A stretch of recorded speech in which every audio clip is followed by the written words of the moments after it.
Good day guys! Welcome back to my YouTube channel, Ride TV. And for today's vlog ay samahan nyo ako at magpapalit tayo ng turning gear sa ating barko.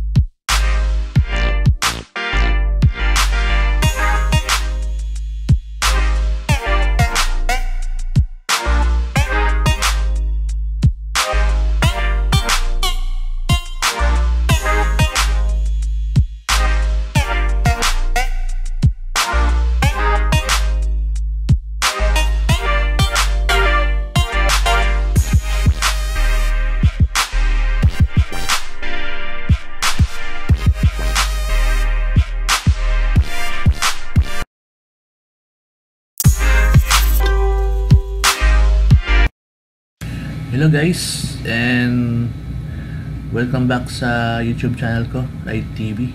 Yes, you heard it right. Turning gear nga ang ating papalitan ngayon. So before anything else, kailangan nating i-off ang ating main power supply going to the turning gear. And always prepare your PPEs.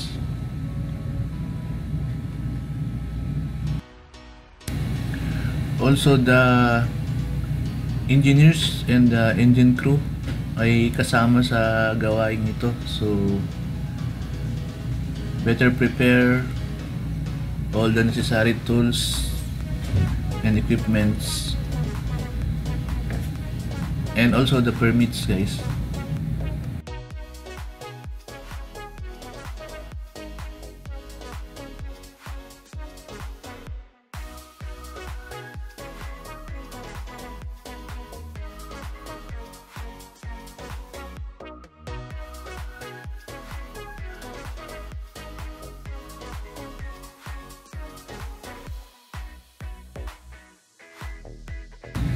Yan guys, tinanggal ko na yung electrical motor niya, and sila fitter and mga engineers ay inumpisahan ng baklasin ang kanyang gearbox.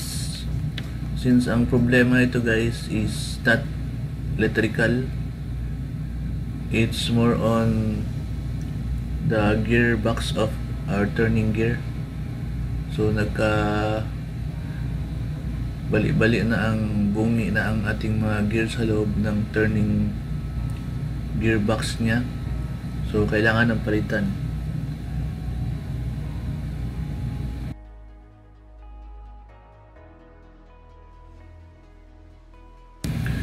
So we made our toolbox meeting, and also yung mga work permits na kailangan, procedures, methodology, since this involves the flywheel na umaandar, umiikot habang kami ay nagtatrabaho. So dapat talaga extra careful.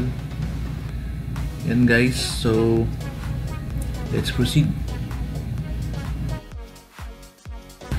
Guys, do also watch my other videos on my YouTube channel, Ride TV, and especially it's part 2 of this one, where atin nang ikakabit ang bagong delivery na luma siguro, or I think it is used already na turning gear given by the company. So ito ngayon ang ating i-check kung okay ba na siya as replacement part or replacement sa whole turning gear natin. So ito siya guys, bago lang deliver.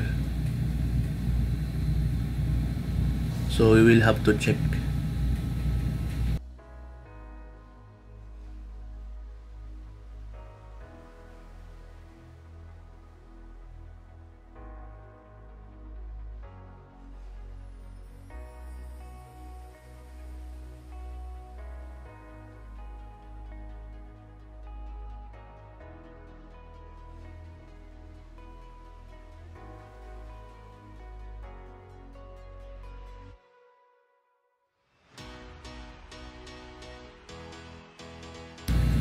Guys, do watch also my other videos on my YouTube channel. Comment if you have something in mind or questions na rin. Suggestions if you have. And please help me grow also my YouTube channel, guys.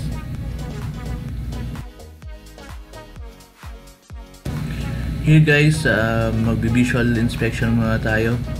Walk around or walk through sa ating bagong equipment, and we will test it with no load first, and we'll check the current or the motor if it is okay, if kaya ba niyang i-drive yung kanyang gearbox.